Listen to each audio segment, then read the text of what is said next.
So, we meet again. Hey, you guys. We'll be starting in the usual 5 minutes at 2 o'clock East Coast time. Hi to Julie, Josh, and Abby from Warren, New Jersey. Never missed a video. Wow, that's amazing. Me neither. What a coincidence. And thanks for coming. I'll say hi to a Srikar in India. I wonder what time it is in India right now. Alex and Javen and Johan, how you doing? Glad to see you. Philip's here. All right. Winona, you got here early today. Abigail and Chester in Holly Springs, North Carolina. Yay. Okay. And California's here. Megan and Ellie in Massachusetts, and Rishit and Inesh are here. Hi, glad to see you. Emmett in Wisconsin, representing Wisconsin, the great state. Liam and Amelia are here again. Hilal, I guess. Bennett and Billy are here, and Miriam. Glad to see you. Glad you could make it. Skyla, hi. Thanks for coming. We'll get started soon. Vanya in New Jersey. Thanks for reading my books. Alex and Patrick representing Ohio. Okay. And Kabir is representing New Jersey as well. And Jack and John. And Isabella representing Erie, Pennsylvania. Billy Sickles, can't get started without Billy.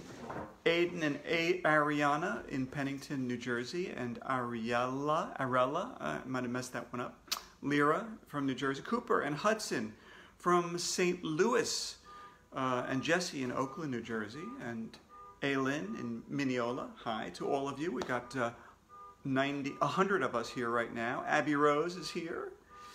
Good to see you. Athavan in New Jersey. The Mitzels from Iowa, representing Iowa. William, Abby, and Isabel. Nathan, representing South Texas. How about North Texas? Is there anyone there? Patrick and Evelyn from Boca. Arella is here. Nora and Eloise, also in New Jersey.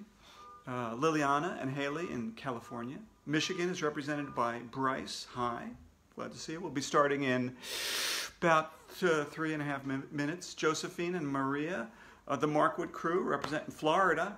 Okay. Raina in Natick, Massachusetts. Ben. Hi, Ben. Where's Jerry? Irene and Evelyn, say hi. And Alina from Henderson, Nevada, representing Nevada. Hi, Annabelle. And Eli representing Oklahoma. Okay. Glad to see all of you who are coming here today. We got plenty of room, so you know. Hi, Molly. Tell your friends and your cousins. Hey, Sophia. Your relatives, your enemies. Get them in here. We got plenty of room. Jim. Hey, Jim. Glad you can make it, Jim. The ambulance is here. That's great. Raina is here. There was just a message from India. Something about listening to the story before you go to bed. Great. Solomon is here. Heather says hi. And Cashin in Morristown. Alex and Zach will be starting in about a minute and a half. Canan from Turkey. Annabelle is here. Tyler in New York. Ryder in Center, Iowa. Canan is in Turkey. Cool. Lucy from New Jersey. Hasn't missed a day. Me neither. Xavier, I see that name a lot. Hey, Jim. And Melinda's here. And Dylan and Milo from New Jersey. A lot of New Jersey people. 121 people. Come on, we need some more people in here. Adriana and Jeffrey, we got less than a minute. We got a little bit more than half a minute to get started. Madison and Drew, okay, are here. And I better take a sip of my water before we get started. Okay, Jaden from Staten Island. Cool. Okay, we got about 15 seconds to go before we get started. Hey, Connor. All right, we got 10 seconds to go. You guys ready? Counting it down? Count it down for me. I'll do 5, 4, 3, 2, 1. It's go time, baby. Hi, Dan Gutman here. I am the guy who writes the My Weird School series and lots of other books for kids too. And welcome to number 82 in My Weird Read Aloud. That's 82 so far. We're going to 100. And let's get started right away with our question of the day, which comes from Carter in Illinois. And Carter asks, is Amanda Young related to Andrea Young? Interesting. In my book, Hannes and Me, there's a character named Amanda Young. And I named her Amanda Young because she starts out as a really old lady, and she travels through time. This is a spoiler alert, by the way. She travels through time and becomes young. So I named her Amanda Young. And of course, in My Weird School, there's a character named Andrea Young, and she was named after a girl that I went to school with when I was your age, named Andrea Young. So they're not related. There's no connection, except maybe somehow subconsciously I didn't even realize it. I love when people ask me questions that force me to think a little bit, because I didn't even realize there was a connection between those two characters. Okay, let's get to our book of the week, which is Mr. Cooper is Super. And you know, we've read the first 4 chapters, and so far Mr. Cooper hasn't even shown up yet. Sometimes, you know, the main character shows up on page 1.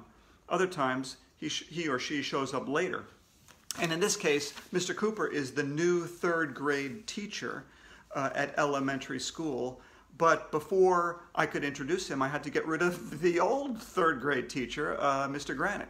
And that's what we did in chapters 1 through 4. An alien spaceship landed in the playground, freaked everybody out, and it picked up Mr. Granite and took him back to his home planet of Etenarg. And that's where we left off in the last chapter. And now we're going to start with chapter 5, I believe, which is titled, naturally enough, The New Teacher. Okay, you guys ready? Gather around. Your big screen TV, your laptop, your tablet, your smartphone. Let's go. We all watched as the spaceship with Mr. Granite inside lifted slowly up off the playground. This time there were no cows around to mess things up. The ship zoomed to the left, then it zipped to the right, and then it was gone. Mr. Granite had left the planet. And here's Jim's picture of the spaceship zipping away, and all the kids are really sad because they really liked Mr. Granite. For a few seconds, nobody said anything. There was nothing to say. Then Emily, the crybaby, started crying, of course. After that, everybody was crying, even me. Mr. Granite was weird, but he was a really good teacher. What are we going to do now? Andrea asked, wiping her eyes. We don't have a teacher anymore. How can we learn anything without a teacher? That's when I got the greatest idea in the history of the world. If Mr. Granite was gone, we didn't have a teacher. And if we didn't have a teacher, we couldn't learn anything. And if we couldn't learn anything, there was no point in going to school. And if there was no point in going to school, they would have to shut it down. No more school, I shouted, jumping up and down. No more school! No more school! I figured everybody was going to jump up and down, chanting, no more school, with me. I looked around. Nobody else was jumping up and down. Nobody else was chanting. Everybody was looking at me. I hate when that happens. I stopped chanting. We'll just have to deal with this tomorrow, said Mr. Klutz sadly. For now, let's all go home. It's 3 o'clock, time for dismissal. The next morning, I couldn't wait to get to school and find out who our new teacher would be. Was it going to be a man or a lady? Young or old? Dark hair or blonde hair? Short or tall? Skinny or fat? Human or robot? Meat eater or plant eater? Regular or extra crispy? As it turned out, the answer was none of the above. When I got to our classroom, there was no teacher in there at all. So, me and Michael and Ryan did what we always do when there are no grown-ups around. We shook our butts at the class. And here's Jim's picture of the boys doing what they always do when there's no grown-ups around, shaking their butts at the class. "Boys," Andrea said, rolling her eyes. "I wonder who our new teacher is going to be," said Alexia. "Beats me," said Neil, the nude kid. "Where would you go to get a new teacher anyway?" asked Ryan. "Rent a teacher," I replied. "You can rent anything." "We'll probably have a substitute teacher for a few days," said Andrea, who thinks she knows everything. "Mr. Klutz will need a little time to hire a new teacher." "Teachers get hired?" I asked. "Does that mean they get paid too?" "Of course teachers get paid, dunhead," said Andrea. I wanted to say something mean to Andrea, but I couldn't come up with anything besides, "So is your face." I didn't know that teachers got paid. I thought they just came to school every day because they had nowhere else to go. "Maybe Miss Daisy will become our teacher again," said Emily, all excited. Miss Daisy was our teacher in 2nd grade. She was a good teacher, except for the fact that she couldn't read, write, or do math. Come to think of it, she was the dumbest teacher in the history of the world. "Her name isn't Miss Daisy anymore," Andrea said. "She got married. So now her name is Mrs. Daisy." When ladies get married, they go from Miss to Mrs. And sometimes they go from Miss to Ms. Nobody knows why. But our new teacher wasn't going to be Miss Daisy. And it wasn't going to be Mrs. Daisy. And it wasn't going to be Ms. Daisy either. Because the most amazing thing in the history of the world happened. You'll never believe who ran into the door at that moment. It was a guy wearing a superhero costume. He ran right into the door. Then he fell into the classroom, slammed into the teacher's desk, and toppled over onto the floor. Here's a picture of Mr. Cooper showing up in a My Weird School book for the first time. You saw it here first. "Ow!" the guy moaned. "I think I may have broken my leg." We all ran to the front of the class to help the guy up. "Are you Superman?" Alexia asked. "No," he replied. "I am Cooperman." And that is the end of chapter 5. You ready for chapter 6? All right, here we go. Chapter 6, which is titled, naturally enough, Mr. Cooper is Super, which happens to be the title of the book, too. Cooperman told us to sit in our seats. I guess his leg wasn't broken after all, because he limped and hobbled over to the whiteboard. He wrote his name on it in big letters. And here's Jim's picture of Mr. Cooper writing his name on the whiteboard.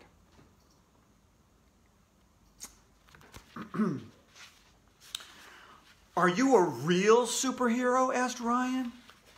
"Of course I am," Mr. Cooper said. "Can't you see my cape?" Superheroes always wear capes. Nobody knows why. You never see regular people walking down the street wearing a cape.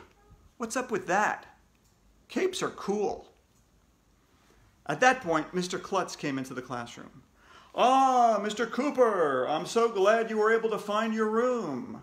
I was going to introduce you to the children, but it looks like you've already done that. Kids, Mr. Cooper will be your new teacher. From now on, you are under his supervision." "Wow! Mr. Cooper has supervision," I shouted. "Can you see through walls?"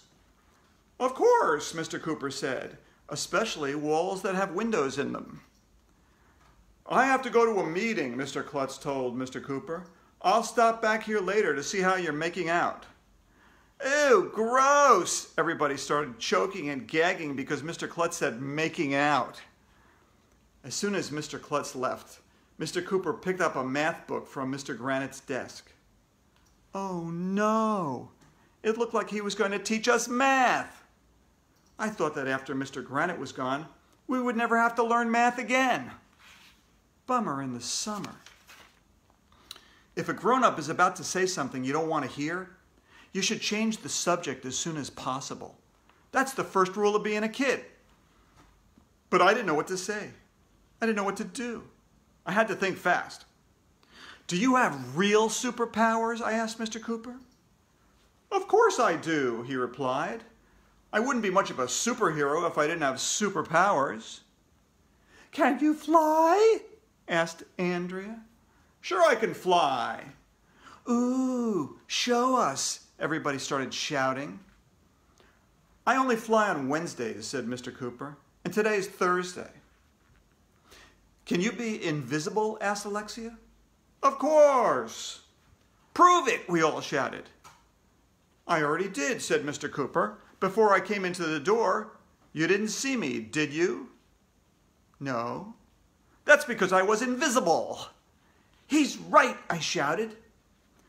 Do you have super strength? Asked Ryan. Can you bend steel bars with your bare hands? That's easy peasy, said Mr. Cooper, but I wouldn't want to ruin a perfectly good steel bar. Do you have heat vision? Asked Michael. Can you burn things up just by looking at them? Of course, said Mr. Cooper, but why would anybody want to do that? It would be a cool way to cook hot dogs, I said, or you could toast marshmallows with your eyes. I never thought of that, said Mr. Cooper. But I will show you another superpower I have. I can make you think of anything I want you to think about. What? We all said. No way. You can't do that, said Neil. Nobody tells me what to think about, said Alexia. Fine, said Mr. Cooper. Don't think of an enormous pink elephant right here in the classroom. Okay, I won't, I said. And this enormous pink elephant is wearing a tutu, said Mr. Cooper. Everybody laughed. It would be funny to see an enormous pink elephant wearing a tutu. And the elephant is holding a little umbrella, and it's singing John Jacob Jingleheimer Schmidt, said Mr. Cooper. I can make you think about that in your head. I tried not to think about an enormous pink elephant wearing a tutu and holding a little umbrella while it's singing John Jacob Jingleheimer Schmidt. Just to help out a little bit, here's Jim's picture of exactly that.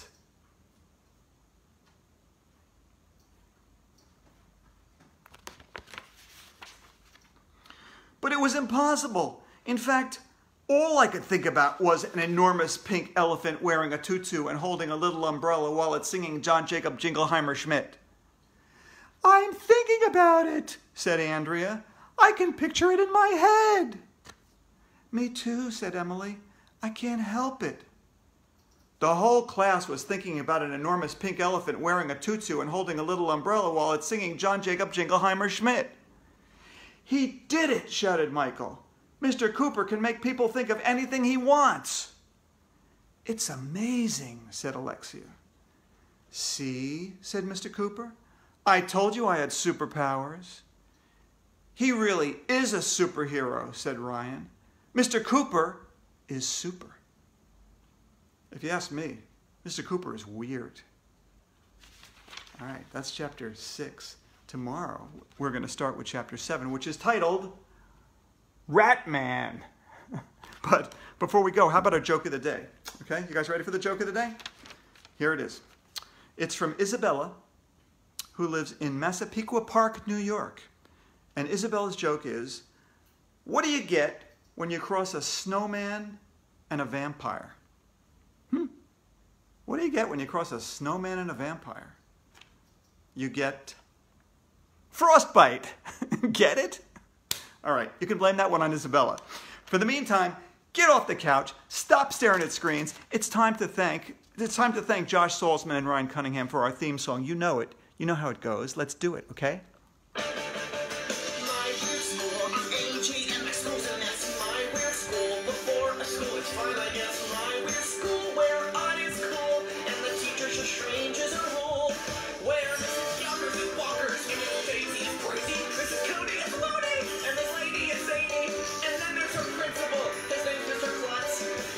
Oh man, is that man nuts?